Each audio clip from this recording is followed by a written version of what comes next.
नमस्ते friends, gardening with वंदना में आपका स्वागत है। आज मैं आपको ये बहुत प्यारे से झुमका बेल या इसको क्रीपर वाइन भी कहते हैं और इसके अलावा इसे मधुमालती की बेल भी कहते हैं। तो ये बहुत प्यारे से देखिए फूल होते हैं और ये गर्मियों में और बरसात में इसमें बहुत अच्छी फ्लावरिंग होती है।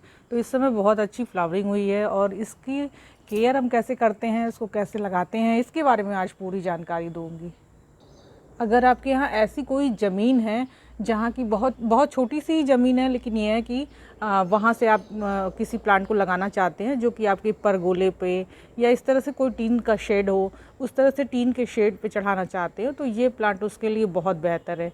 बहुत सारे लोग बोगनवेलिया भी लगाते हैं, पर मुझे जहाँ तक समझ में आता है बोगनवेलिया से भी ज़्यादा अच्छा ये रंगून क्रीपर का प्लांट होता है। और इसे आप अगर लगाते हैं तो आपके यहाँ एक तो देखिए हमारे जो इन्वायरमेंट आजकल का है उसमें मधुमक्खियाँ बहुत कम हैं, तो उनको अट्रैक्ट करने के लिए ये प्लांट मधुमालती की जो बेल है इसको आप लगा सकते हैं। अगर मैं आपको दूर से दिखाऊं तो ये देखिए कितनी सुंदर ये बेल लगती है। और बारिश के महीने में और गर्मियों के महीने में ये बहुत फूल देते हैं। मेरे यहाँ जब से गर्मियाँ आई हैं तब से ये लगातार इस पे फूल आते रहते हैं। तो कभी फूल कम हो जाते हैं, कभी ज़्यादा हो जाते हैं। और इसकी प्रूनिंग भी इतने वाइल्डली ये ग्रो होते हैं कि इनकी प्रूनिंग भी बहुत करनी पड़ती है। तो क्योंकि नीचे का जो एरिया है, यहाँ आप देखें नीचे का एरिया खाली करना पड़ता है, तो इसकी स्टेम देखिए कितनी मोटी मोटी हो गई हैं। और अभी मैं आपको दिखाऊंगी कि ये कितनी पतली सी भी जगह में कैसे कितने अच्छे तरीके से उग जाते हैं और भयंकर फूल देते हैं। एक साथ लाखों लाख फूल होते हैं। फूल की इनकी खासियत क्या है कि जब फूल देखिए, ये वाले फूल को दिखाऊं कि ये देखिए, ये जब फूल खिलता है तो ऐसे वाइट कलर का रहता है और अगले दिन ये हल्का लाइट कलर का यानी पिंक कलर का हो जाता है। और फिर शाम तक क्या है कि ये देखिए बिल्कुल रेड कलर के फूल हो जाते हैं। और बिल्कुल झुमका बेल इसको इसलिए कहते हैं क्योंकि लटक लटक के झुमके जैसे ये फूल खिलते हैं, इसीलिए इसको झुमका बेल कहते हैं। और मेरे यहाँ इस समय झुमका बेल की इतनी सुंदर बेल हुई है कि इसे ऊपर टेरेस से भी अगर सबसे ऊपर से मैं दिखाऊं तो ये टेरेस के ऊपर यहाँ आप देख सकते हैं, यहाँ देख सकते हैं कि इसके ऊपर भी चढ़ी हुई है और बहुत अच्छी फ्लावरिंग हुई है। तो ये आप लगा सकते हैं और धीरे धीरे करके, ये ज़्यादा पुराना प्लांट नहीं है, 2.5 साल का लगभग ये प्लांट है और इतनी वाइल्डली ग्रो होते हैं ये कि और उस तरफ भी देखिए, वो उस तरफ भी चढ़ रहा है और इस तरफ भी चढ़ रहा है। तो ये बहुत सुंदर से जो बेल है वो चढ़ी हुई है। और इसको जो लगाने का तरीका है, अब मैं आपसे क्या कहूँ कि इसमें मैंने कोई खाद नहीं दी है, कुछ पानी भी नहीं दिया है। जो बारिश का पानी है वो रहता है और गर्मियों के दिनों में बस कभी कभी 2-4 दिन में 1 दिन पानी दे देती हूँ। तो ज़मीन में अगर आपने लगा रखा हो तब तो आपको बिल्कुल कोई चिंता करने की ज़रूरत नहीं है और ये बहुत सुंदर से फूल होते हैं। और इसके जो फूलों को के खिलने का जो तरीका होता है, मैं आपको दिखाऊं कि इसकी हर टिप पे फूल लगते हैं। जैसे ये 2 पत्तियां देखिए निकलती हैं यहाँ पे, तो इसके साइड से भी फिर देखिए यहाँ ये ब्रांच निकली और इसी टिप पे फूल लगेगा। और यहाँ ये देखिए निकल रही हैं, इस पे फूल लगेगा। तो ये इनके खिलने का तरीका होता है। इनकी जो हर पत्ती निकलती है उसके साइड से ब्रांच आती है और बहुत ढेर सारे फूल उसमें लगते हैं।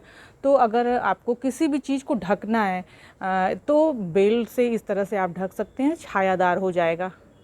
अब मैं आपको दिखाती हूँ कि ये किस जगह लगा हुआ है। तो देखिए ये पतली नाली जैसी जगह है और उस साइड में दीवार के किनारे, और उसमें ही मैंने ये लगा दिया हुआ है। तो मुश्किल से ये देखिए, ये इसकी जड़ें हैं कितनी मोटी मोटी हो गई हैं और नीचे के जो पत्ते हैं वो मैं हमेशा काटती रहती हूँ ताकि बहुत ज़्यादा नीचे ना लटके, सब ऊपर ही जाए।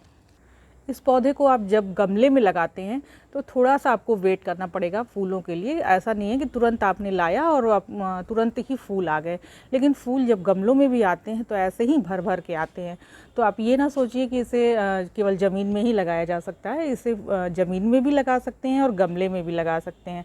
बशर्ते ये है कि गमला थोड़ा इसके लिए हमें बड़ा लेना होता है। प्लांट अगर छोटा है तब तो 10 इंच का गमला लीजिए, और अगर प्लांट बड़ा हो रहा है तो उसे रीपॉट करते रहिए बड़े गमले में। 16 से 18 इंच के गमले में लगाएंगे तो फ्लावरिंग ज़रूर होगी।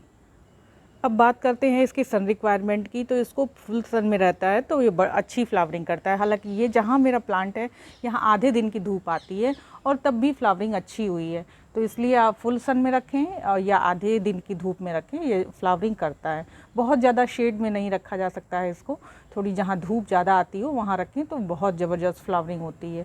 और इसके अलावा इसमें खाद देने की बात की जाए तो बहुत ज़्यादा इसको खाद की नीड नहीं होती है। इसमें नाइट्रोजन वाली खाद ज़्यादा नहीं दी जाती है क्योंकि ऑलरेडी इसमें बहुत पत्ते पत्ते आते हैं। तो आप इसमें फॉस्फोरस यानी DAP या बोन मील दे सकते हैं, फॉस्फोरस रिच फर्टिलाइज़र, और पोटाश देते हैं। तो गमले में अगर लगा हुआ है तब आपको देने की ज़रूरत है। मैंने इस प्लांट में, अपना जो प्लांट मैं आपको दिखा रही हूँ, इस प्लांट में मैंने कोई भी खाद नहीं दी हुई है, लेकिन फ्लावरिंग रुकती नहीं है। मैंने बस इसे लगा दिया है और नीचे से कट करती रहती हूँ क्योंकि बहुत जंगल जैसा हो जाता है नीचे से, तो वो जंगल जो भी बनना है वो ऊपर ही बनता रहे। तो इसमें कोई भी ऐसी खाद कोई दी ही नहीं है, बस वही किचन वेस्ट कभी कभी जो निकलता है, जैसे कोई भी फर्टिलाइज़र बनाते हैं, जैसे प्याज के छिलके का फर्टिलाइज़र बनाया तो उसका पानी तो मैं इधर उधर गमलों में यूज कर लेती हूँ, और जो वेस्ट होता है वो इसी की जड़ में डाल देती हूँ। तो बस इतना ही किया है और कोई भी अलग से खाद नहीं दी है। लेकिन गमले में जब आप लगाते हैं तो आपको खाद देने की ज़रूरत पड़ती है। तो जब आप गमले में लगाएं तो इस तरह के प्लांट्स में खाद देनी चाहिए, जिनमें कि आप पोटाश वाली खाद दे सकते हैं। पोटाश 1 चम्मच दे दीजिए महीने में एक बार, और 1 चम्मच DAP दे दीजिए या बोन मील दे दीजिए। तो इस तरह की कुछ खादें देंगे, वो भी जब इनकी फ्लावरिंग का मौसम हो, यानी गर्मियों के दिनों में और बरसात के दिनों में आप दे देंगे तो इसमें अच्छी फ्लावरिंग होगी। इसमें सरसों की खली भी बहुत अच्छा काम करती है, तो आप उसका जब भी लिक्विड बनाया यानी प्लांट में दें तो आप इसको भी दे सकते हैं। इसके अलावा आपको कुछ भी अलग से देने की ज़रूरत नहीं है। कोई भी पेस्ट अटैक इस पे मैंने नहीं देखा है अभी तक। विंटर का जो टाइम होता है वो इसकी डोरमेंसी का टाइम होता है, तब इसमें फूल नहीं आते हैं। तो आप अगर लगाना चाहते हैं तो आप इसे अभी भी नर्सरी से ला के लगा सकते हैं। यह है कि विंटर में ज़्यादा फूल वगैरह कुछ देगा नहीं, डोरमेंसी में जाएगा और इस्टेब्लिश हो जाएगा प्लांट। और जो ही फरवरी के बाद से मौसम थोड़ा गर्म होना शुरू होगा, इसमें फ्लावरिंग आनी शुरू हो जाएगी।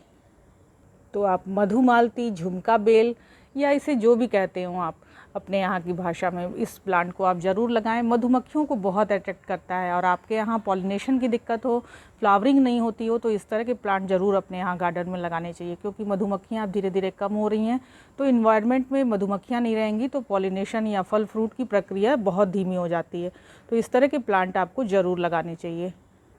वीडियो अच्छी लगी हो तो इसे लाइक ज़रूर करिएगा, और मेरे चैनल में नए हो तो सब्सक्राइब भी कर लीजिएगा। नमस्ते फ्रेंड।